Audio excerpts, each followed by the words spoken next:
最近几年，关于失业的讨论成为中国社会的焦点，很多人不由自主地回想起1998年的下岗潮。1999年春晚小品打气中的台词“工人要替国家想，我不下岗谁下岗”，触动了大量下岗职工，使下岗成为社会热词。而今天，数以千万计的人正面临着职业生涯的断崖。如果用一句话概括当下失业潮的原因，那就是以房地产基建为代表的旧的经济引擎熄火，而以高科技高端制造为代表的新的经济引擎无法吸纳庞大的就业人口，又叠加了历史上最大规模的大学毕业生供给，以及全球供应链重构的外部压力。展望未来，零工经济将成为常态，逃离北上广深将不再只是一句口号，而是生存本能驱动的实实在在的人口迁徙。回顾1998年的下岗潮，当时的背景是国企连年亏损，三角债缠身，许多工厂生产出来的产品堆在仓库里生锈，发不出工资是常态。当时的中国政府面临一个艰难的选择，要么继续输血，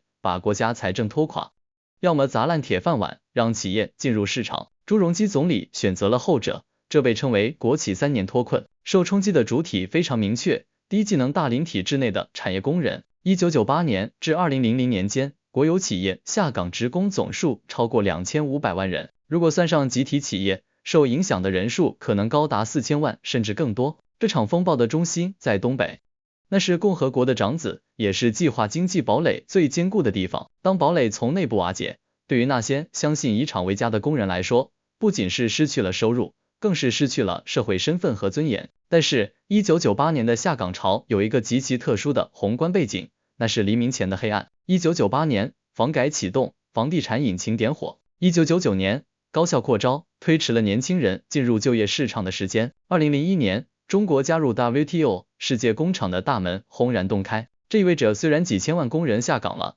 但中国经济的增量正在爆发。下岗的纺织女工可以去摆地摊，因为城市化带来了人口流动。下岗的钢铁工人可以去南方打工，因为沿海的民营经济正在疯狂生长。虽然痛苦，但那时的社会潜意识里有一种希望，只要你肯干，总有饭吃。有生意头脑的人甚至能通过下海经商实现阶级跃迁。转眼20多年过去，中国当下的这场失业潮与1998年下岗潮有着本质的不同。如果说98年是砸烂铁饭碗，那么现在则是铁饭碗的褪色和没饭碗。98年的下岗虽然残忍，但在当时的话语体系里被解释为为了国家现代化必须付出的代价。那种集体主义的悲情在某种程度上提供了一种心理缓冲，大家觉得自己是在共度难关。而今天的失业更多被归结为个人的失败，你不努力，你脱不下长衫，你没有核心竞争力。现在的年轻人从小接受的是精英教育，信奉的是优绩主义，只要我努力读书就能改变命运。当现实告诉他们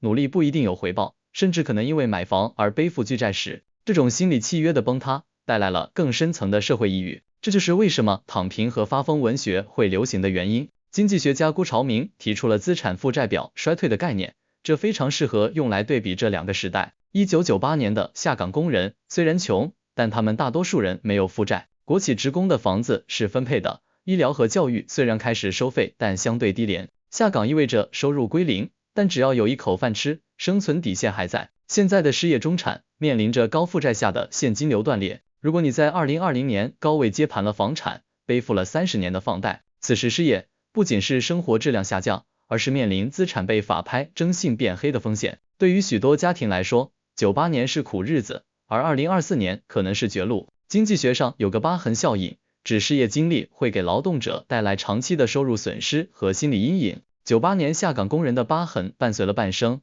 现在的年轻人是否会形成新的疤痕？更令人心痛的是，这是一个代际剥削的闭环。98年下岗的那批父母含辛茹苦摆摊打工，倾尽所有供孩子读书买房，结果20多年后，他们供出来的孩子在35岁失业了，甚至可能还要回来啃老做全职儿女。这不仅是经济的循环，更是两代人命运的残酷玩笑。上一代人吃苦是为了下一代不吃苦，结果下一代发现只要肯吃苦就有吃不完的苦。接下来分析一下中国当下失业潮的原因。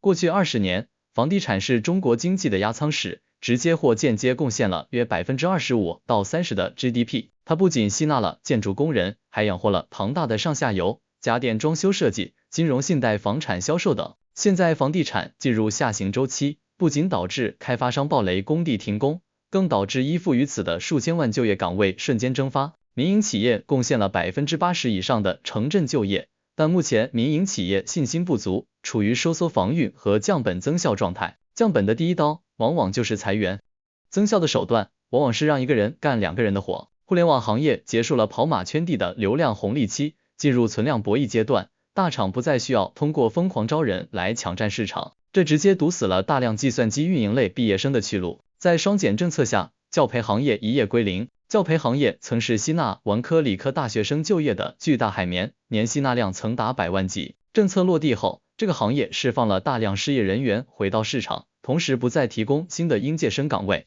在出口领域，地缘政治导致供应链去中国化，部分劳动密集型产业外迁至东南亚、印度、墨西哥。虽然中国出口依然强劲，但结构变了。新三样，电动车、电池、光伏，虽然出口额高，但自动化程度极高，吸纳就业的能力远不如传统的纺织玩具、电子组装产业。出口额涨了，但需要的工人变少了。AI 大模型的爆发，首先冲击的不是蓝领，而是初级白领。语言翻译、初级代码、基础文案、平面设计、客服等岗位正在被快速替代，这正是很多刚毕业大学生原本的入门级工作。最后和大家谈一下，如果你刚好在经历失业期或者被降薪，应该怎么办？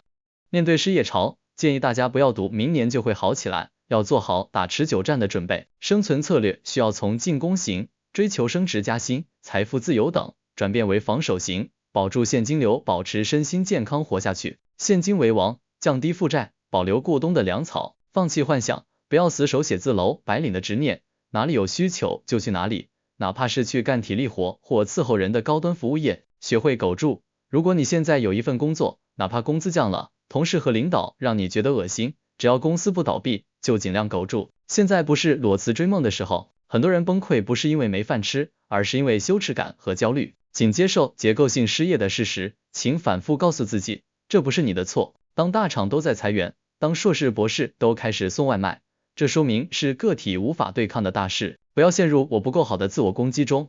面子是生存最大的敌人。如果你曾是写字楼里的白领总监，现在需要去开网约车、做销售，甚至从事体力劳动，请不要觉得丢人。凭劳动吃饭，任何时候都有尊严。与有毒的社会评价体系切割，暂时屏蔽朋友圈里那些炫富晒 offer 的信息，减少与那些只会攀比给你制造焦虑的亲友来往。你需要的是支持，而不是审判。人在焦虑时智商会下降，最容易被收割。任何需要你先交钱的工作，100%是诈骗。不要妄想通过炒股、炒币来翻身。在没有稳定收入来源时，你输不起。不管你做什么行业，学会用 AI 工具，未来不是 AI 淘汰人，而是会用 AI 的人淘汰不会用 AI 的人。展望未来，零工经济将成为常态。当送外卖都卷不动时，失业人口会流向更细分的轻体力领域，如陪诊师、收纳师、上门喂猫遛狗、陪玩陪练等。未来，一个人同时打3份兼职，没有固定雇主，或许将成为一种被社会广泛接受的主流生存状态。高昂的生活成本加上就业机会的减少，会迫使一部分漂族离开北上广深。逃离北上广深将不再只是一句口号，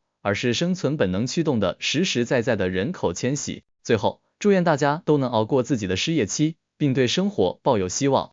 多出去走走，哪怕只是呼吸一下新鲜空气，哪怕只是运动了一下，都比整天闷在屋里强。